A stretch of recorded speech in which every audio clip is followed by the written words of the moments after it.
In a small village nestled between mountains and a quiet river, there lived a curious little boy named Leo.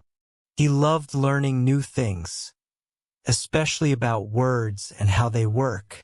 One sunny morning, he asked his teacher, Mrs. Alice, about the difference between countable and uncountable nouns.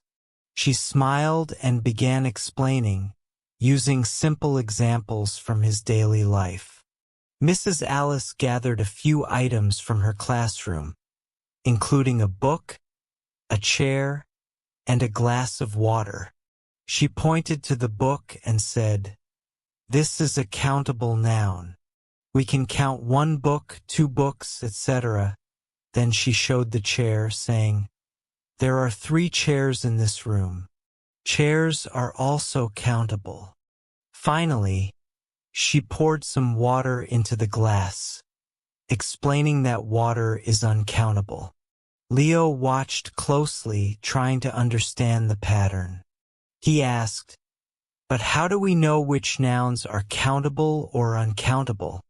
Mrs. Alice explained that countable nouns have plural forms and can be counted, like books and chairs. Uncountable nouns, like water, don't change form and can't be counted in the same way. To make it easier, Mrs. Alice created a list of examples on the board. She wrote, "I need some water," and pointed to the glass. Then she wrote, "There are 3 chairs," and showed them around the room. She also said, "I love music," and played a gentle tune on a small keyboard to illustrate the point. Leo was fascinated and asked, "Can I have some bread?" Mrs. Alice nodded and handed him a slice. She explained that bread, like water, is uncountable and can't be counted in the same way. He smiled and promised to remember the difference. The teacher continued to show him more examples to help him grasp the concept better. After their lesson, Leo helped Mrs. Alice clean up. He picked up a few books, putting them back on the shelf.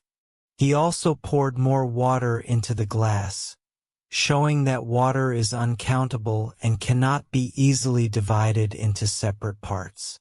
Mrs. Alice showed him a few pictures of music, like sheet music and a guitar, and he realized the beauty of learning language. That night, Leo's parents asked him about his day. He sat at the dinner table and told them about the interesting lesson on nouns.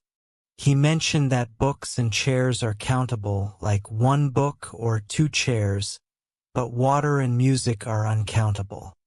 His parents were impressed and encouraged him for his curiosity. The next morning, Leo woke up early and began his day with a simple sentence, "I need some water."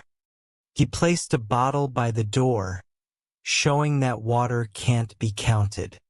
He also made a list of countable nouns from his room, including chairs, books, and even toys.